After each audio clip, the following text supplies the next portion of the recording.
Hallelujah. What will you do if you have a high fever? ನಿಮಗೆ ತುಂಬಾ ಜ್ವರ ಬಂದ್ರೆ ಏನ್ ಮಾಡ್ತೀರಾ? ಏನ್ ಮಾಡ್ತೀರಾ? ಜ್ವರನ ನಾನಾ ನೋಡೇ ಬಿಡ್ತೀನಿ ಅಂತ ಹೋಗ್ಬಿಡ್ತೀರಾ ಕೂಲಿ ಕೆಲಸಕ್ಕೆ? ಜ್ವರನ ನಾನಾ ನೋಡೇ ಬಿಡ್ತೀನಿ ಅಂತ ಕೂಲಿ ಕೆಲಸಕ್ಕೆ ಹೋಗ್ಬಿಡ್ತೀರಾ? You will rest. ಇಲ್ಲ, ನೀವು ವಿಶ್ರಾಂತಿ ತಗೊಳ್ತೀರಾ. ಯಾಕೆ ನೀವು ವಿಶ್ರಾಂತಿ ತಗೊಳ್ತೀರಾ? ಅಷ್ಟು ಉನಕ್ಕೆ ತೇವೆ, ನೀ ತಿರುಗಿ ಏಳೆಂಬುವುದಕ್ಕೆ. ಆ ವಿಶ್ರಾಂತಿ ನನಗೆ ಅವಶ್ಯಕ, ನೀ ಮತ್ತೆ ಎದ್ದೇಳೋದಕ್ಕೆ. In the same way, ಅದೇ ರೀತಿಯಲ್ಲಿ when you are struggle, when you are in struggle, ನೀವು ಹೋರಾಟದಲ್ಲಿರುವಾಗ this is your time to sit and think. ನೀವು ಕುಳಿತು ಯೋಚಿಸುವಂತ ಸಮಯ ಇದು. ನೀ ಎಳುಂಬನೋಣ, ಸ್ಟ್ರಾಂಗ್ ಎಳುಂಬನೋಣ, ಇದು ನೀ ತಿಳಿದುಕೊಳ್ಳನು. ನೀನು ಬಲವಾಗಿ ಎದ್ದೇಳ್ಬೇಕಂದ್ರೆ ಇದನ್ನ ನೀನು ಅರ್ಥ ಮಾಡ್ಕೊಳ್ಬೇಕು. Hallelujah. The word of God says, ದೇವರ ವಾಕ್ಯ ಹೇಳ್ತದೆ. Amen. Then they come to a meeting and they decide. ಆಗ ಅವರೆಲ್ಲ ಕೂತು ಅವರು ಆಲೋಚನೆ ಮಾಡಿ ಈ ನಿರ್ಧಾರಕ್ಕೆ ಬಂದರು. ஒருத்தன் சொல்லுகிறான், ಒಬ್ಬ ಹೇಳ್ತಾನೆ, ராஜா நீ என்ன பண்ணாலும் நீ லைஃப் லாங் தோல்வியில தான் இருப்ப. ರಾಜ, ನೀನು ಏನೇ ಮಾಡಿದ್ರು ಜೀವಮಾನ ಎಲ್ಲ ನೀ ಸೋಲಲ್ಲೇ ಇರ್ತೀಯ. Because there is a prophet in Dothan. ಯಾಕೆಂದ್ರೆ ದೋತಾನ್ ನಲ್ಲಿ ಒಬ್ಬ ಪ್ರವಾದಿ ಇದ್ದಾನೆ. ದೋತಾನ್ல ஒரு தீர்க்கதரிசி இருக்கிறான். ದೋತಾನ್ ನಲ್ಲಿ ಒಬ್ಬ ಪ್ರವಾದಿ ಇದ್ದಾನೆ. நீ வந்து படுக்கிற அறையில பேசுகிறதையும் கூட அவன் வெளியரங்கமாய் பேசுகிறான். ಅವನು ನೀ ಮಲಗುವ ಕೋಣೆಯಲ್ಲಿ ಮಾತನಾಡುವುದನ್ನು ಕೂಡ ಬಹಿರಂಗಪಡಿಸ್ತಾನೆ. Hallelujah. The Bible says, ದೇವರ ವಾಕ್ಯ ಹೇಳ್ತದೆ, the king's target turned towards Elisha. ರಾಜನು ಗುರಿ ಇಟ್ಟಿದ್ದು ಆ ದೆಸೆ ಬಂದು ಎಲಿಷನ ಕಡೆಗೆ ತಿರುಗ್ತು. Hallelujah. அந்த ராஜா நினைச்சான், ಆ ಶತ್ರು ರಾಜ ನೆನೆಸಿದ, ಸಾಗಡಿತು ಬಿಟ್ಟ, ಈ ಎಲಿಷನನ್ನು ಕೊಂದಾಕ್ಬಿಟ್ರೆ நாங்கள் இஸ்ரேலை கைப்பற்றிಕೊಳ್ಳ ನಾವು ಇಸ್ರೇಲ್ ಅನ್ನ ಈಸಿಯಾಗಿ ಹಿಡಿದು ಬಿಡಬಹುದು. சொல்லுகிறதை நல்லா கவனிங்க. ನಾನು ಹೇಳೋದನ್ನ ಚೆನ್ನಾಗಿ ಗಮನಿಸಿ. enemy decided to attack the seer. ಶತ್ರು ಯಾವಾಗ ದರ್ಶಿಯನ್ನ ಆಕ್ರಮಣ ಮಾಡ್ಬೇಕಂತ ನೆನ್ಸಿದ್ನು. ಚೆನ್ನಾಗಿ ಗಮನಿಸಿ.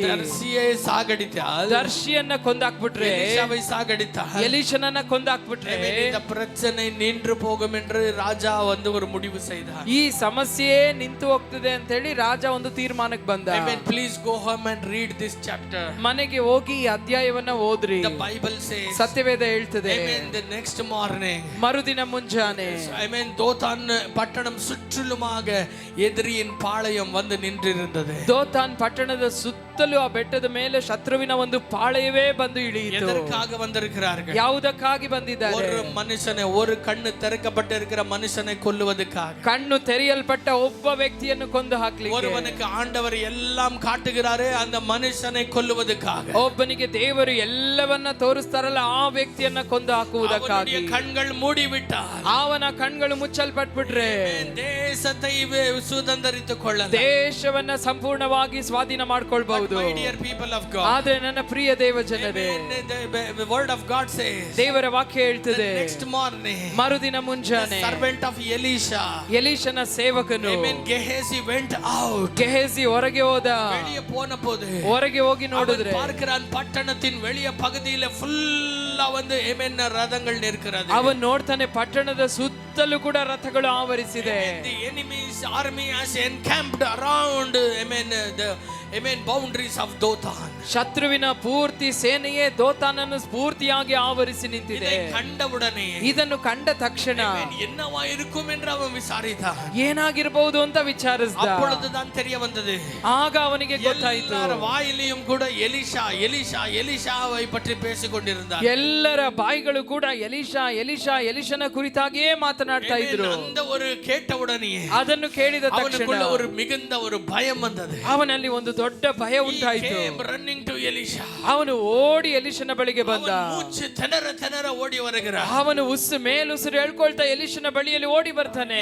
ಅವನಿಗೆ ஒரு மரண பயம் வந்து விட்டது. ಯಾಕೆಂದ್ರೆ ಅವನಲ್ಲಿ ಒಂದು ಮರಣ ಭಯ ಉಂಟಾಯಿತು.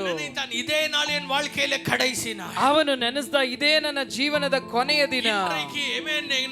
என்னுடைய எஜமானன் இன்றைக்கு சாக போகிறார். ಈ ದಿನ ನನ್ನ ಯಜಮಾನನು ಸಾಯಲಿಕ್ಕಿದ್ದಾರೆ. இஸ்ரவேல் எதிரியுடைய கைகள் ಅರಾಮಿಯர்களுடைய கையில கைப்பற்றப்பட போகிறது. ಇಸ್ರಾಯೇಲ್ ಆರಾಮಿಯರ ಕೈಗಳಿಗೆ ವಶವಾಗಲಿಕ್ಕಿದೆ. இன்றைக்கு ரத்தம் ஓடிய போகிறது. ಅಯ್ಯೋ, ಈ ದಿನ ರಕ್ತ ಹರಿಲಿಕ್ಕಿದೆ. ನಮ್ಮ ದೇಶದಲ್ಲಿ இருக்கிற பெண்கள் எல்லாரும் கதறி அழ போகிறார்கள். ನಮ್ಮ ದೇಶದಲ್ಲಿರುವ ಎಲ್ಲ ಹೆಣ್ಣು ಮಕ್ಕಳು ಕಣ್ಣೀರಿನಿಂದ ಗೋಳಾಡಿ ಅಳಲಿಕ್ಕಿದ್ದಾರೆ. ಸಾಗ போகிறார்கள். ನಮ್ಮ ದೇಶದಲ್ಲಿರುವ ಮಕ್ಕಳೆಲ್ಲ ಸಾಯಲಿಕ್ಕಿದ್ದಾರೆ. ದೇಶದಲ್ಲಿ இருக்கிற ஆடு மாடுகள் எல்லாவற்றையும் எடுத்துக்கொண்டு போக போறாங்க. ನಮ್ಮ ದೇಶದಲ್ಲಿರುವ ಎಲ್ಲ ದನ ಕುರಿಗಳನ್ನು ಕೂಡ ಅವರು ವಶಪಡಿಸಿಕೊಂಡು ತಕೊಂಡು ಹೋಗ್ಲಿಕ್ಕಿದ್ದಾರೆ. Tell you something, my dear people of God. ನನ್ನ ಪ್ರಿಯ ಜನರೇ, ನಾ ಏನೋ ಒಂದನ್ನು ಹೇಳಲಿಕ್ಕೆ ಬಯಸ್ತೇನೆ.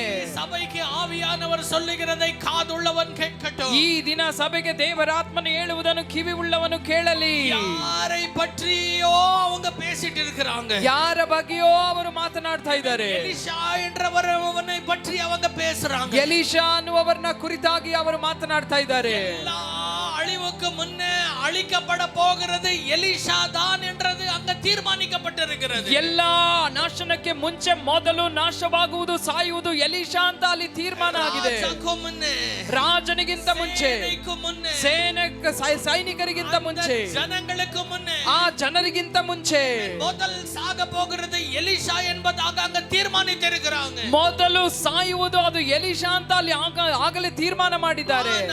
ಆದರೆ இதை பற்றி கேட்டவன் நடுங்குறான். ಇದರ ಕುರಿತಾಗಿ ಕೇಳಿದವನು ಭಯಪಡ್ತಾ ಇದ್ದಾನೆ. கேட்டவன் வந்து பயந்து போயிருக்கிறான். ಇದರ ಕುರಿತು ಕೇಳಿದವನು ಭಯದಿಂದ ನಡುಗ್ತಾ ಇದ್ದಾನೆ. யாரை பற்றி அவங்க சூழ்ச்சி செய்திருக்கிறான். ಆದ್ರೆ ಯಾರ ಕುರಿತಾಗಿ ಅವರು ಸಂಚು ಮಾಡಿದಾರೋ அவன் கொஞ்சம் கூட பயம் இல்லாமல் இருக்கிறான். ಆತನಿಗೆ ಸ್ವಲ್ಪ ಕೂಡ ಭಯ ಇಲ್ಲದೆ ಇದ್ದಾನೆ. கொஞ்சம் கூட பயம் இல்லாமல் இருக்கிறான். ಆತನು ಯಾವ ಭಯವೂ ಇಲ್ಲದೆ ಇದ್ದಾನೆ.